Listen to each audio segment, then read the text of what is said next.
Welcome back to another episode of Harmonious at Lunch, the show that fuels your business success. I'm Brandon Gano, your host and guide through the world of harmonious business growth. Today, we're unlocking powerful strategies with industry experts to help your business thrive.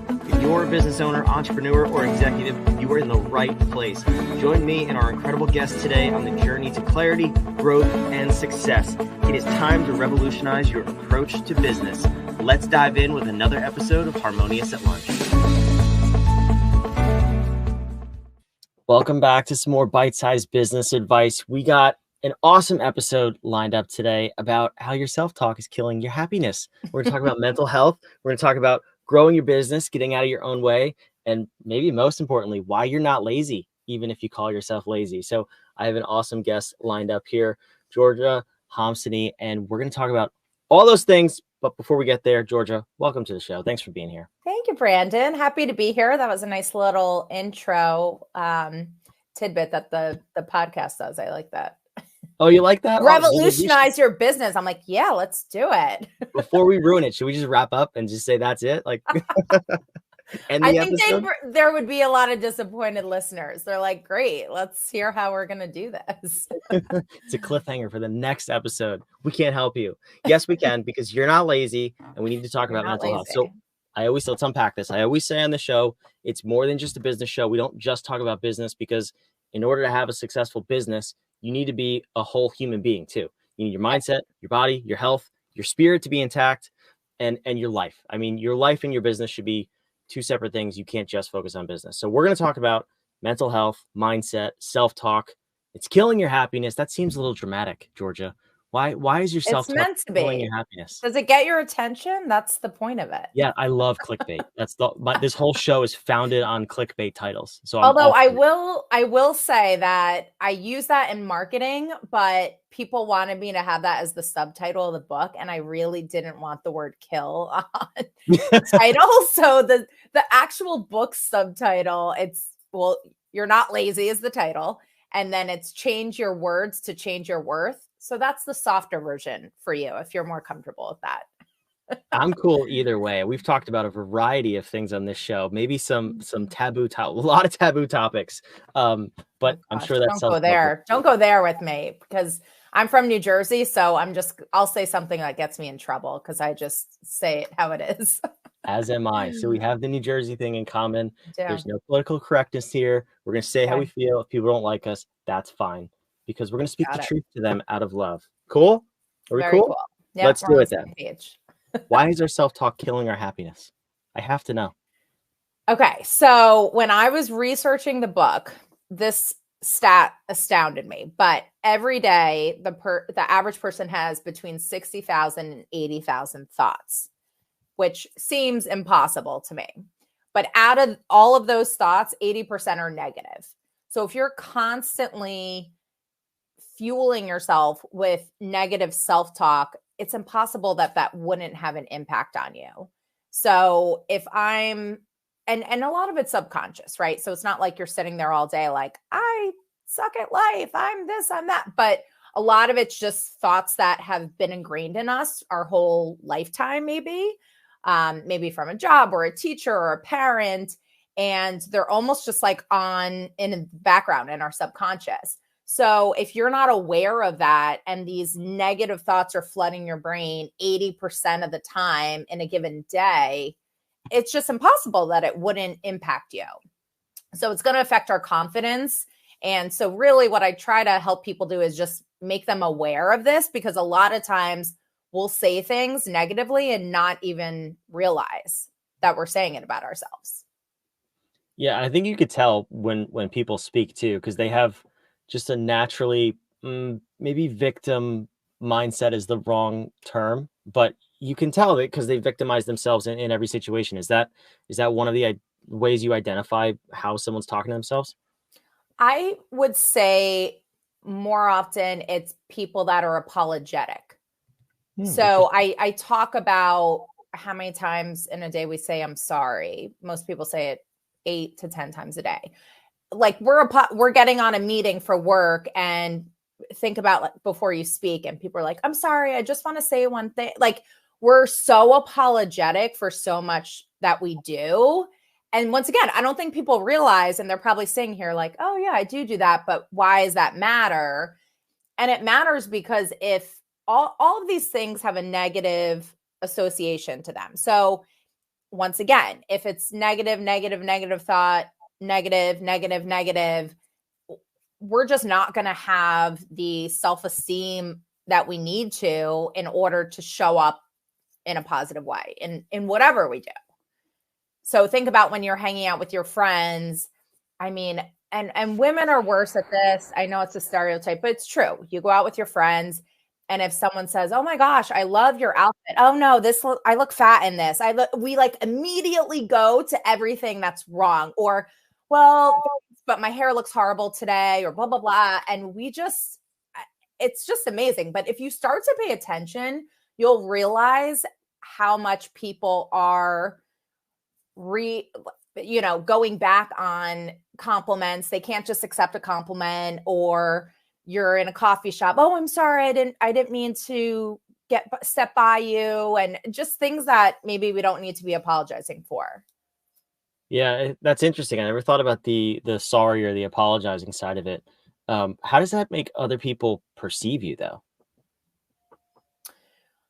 Well, that's hard to answer because, I'm not inside everyone else's head, but why not? First of all, I mean, well, okay, because I realized over my lifetime, the way I think is the way most people don't think. So I won't make that assumption to try and think I know what people what's going through their heads. But I imagine if someone's coming off like that, to me, they seem meek. They seem like they have a lack of confidence, maybe insecure. And depending on what it is, they seem nice though. If they're apologetic and they're, kind of putting themselves down, I feel bad for them sometimes. But is that someone that you're going to want to hire to run your sales team? Probably not. I wouldn't have confidence in that person. So yeah, and I'm am I going curious to hire too. them to grow my business? Probably not, because they don't seem confident in themselves. So then that would make me question my confidence in them. Right.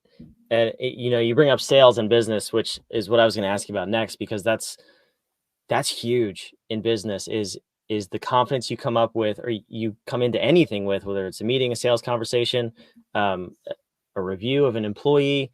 You have to present yourself a certain way to have respect for other people, to have respect for you. So what are some of the kind of notable, if you will, physical portrayals of negative self-talk? Because I would imagine your body language tells most of the story when you're telling yourself all these negative thoughts all day. Can you specifically tell the difference in people before you even interact with them?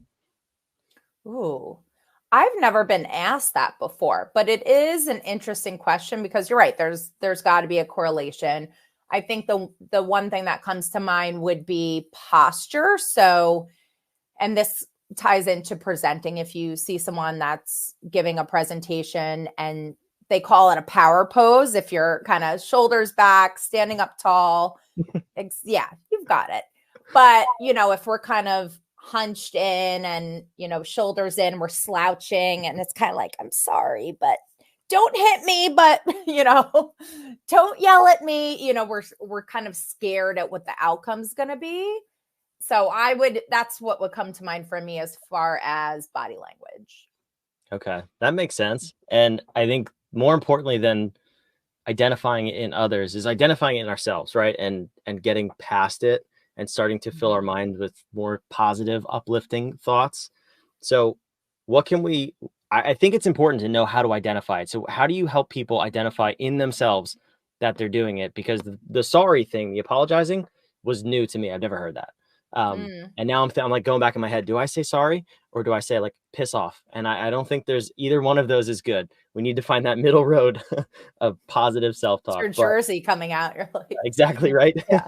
That's dangerous. Don't be like Jersey people, wherever you're from. Even Jersey people. We're rough around the edges. Yeah, exactly. So how do we identify in ourselves the negativity that we're preaching to ourselves 80% of the time, And then how do we start to get out of that and help be more positive?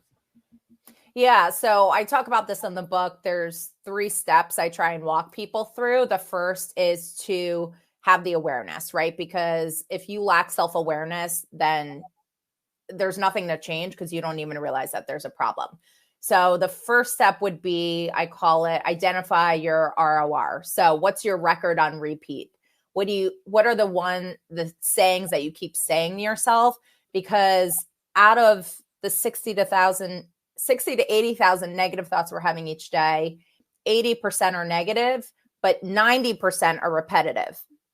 So find out what are the ones that keep coming up. And it's probably things that you've been saying. Maybe someone told you as a child that you're then adopting as an adult. So there should be certain sayings that are on repeat. So I try to get people to start with that, the things that are the most common. Okay, so first, identifying what those are. The second is catching yourself saying them and then try to just stop. So I call it catch and release. So if you're like, oh, I'm so lazy, I didn't go to the gym today, try and, as you're saying it, just try to identify it in that moment and prevent yourself from completing the thought. So that's 2.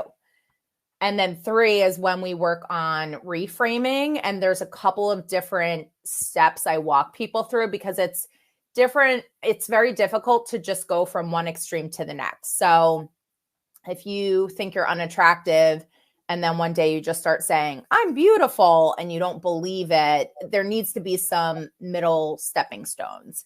So I try to tell people either just say something neutral. So, if you hate your hair, you could just say, I have hair. It's not negative or positive. And it does sound weird. I get that. So I'm with you. But there's no negative or positive, but you're just saying something that's factual. And then once you're able to get to that neutral zone, you feel comfortable with that, then I move people over into saying something positive.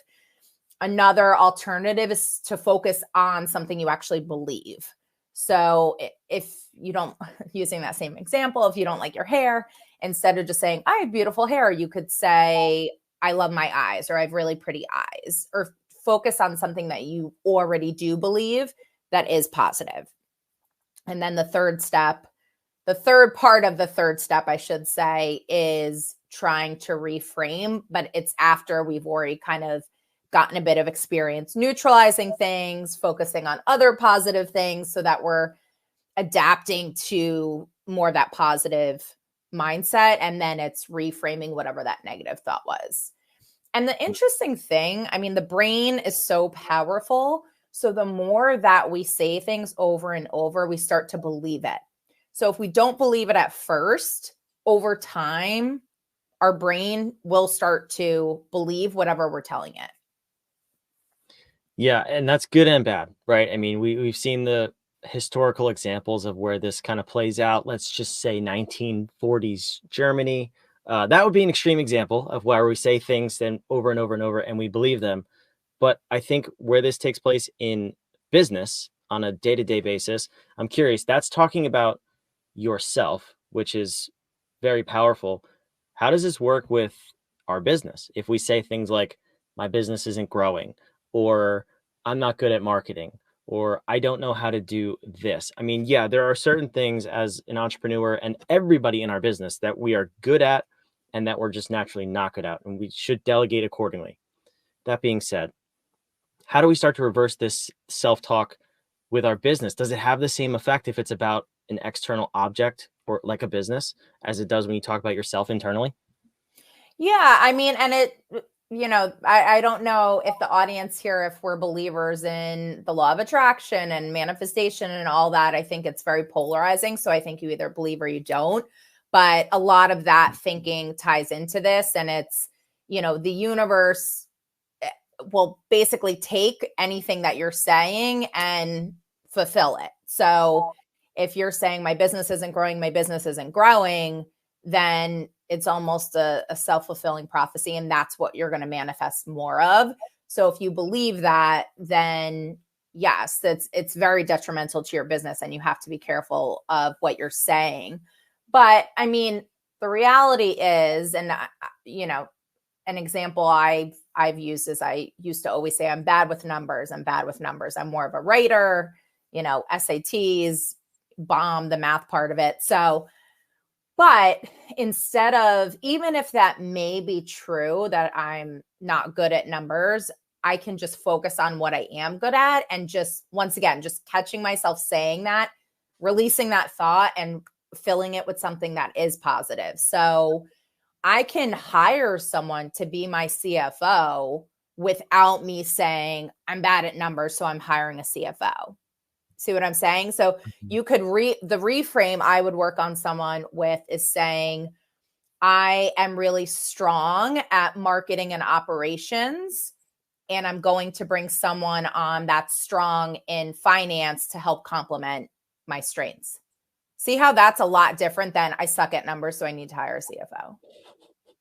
Yeah, because it gives you the excuse too of like, I suck at numbers, so I don't have to look at them, is the completion of that phrase. Yes.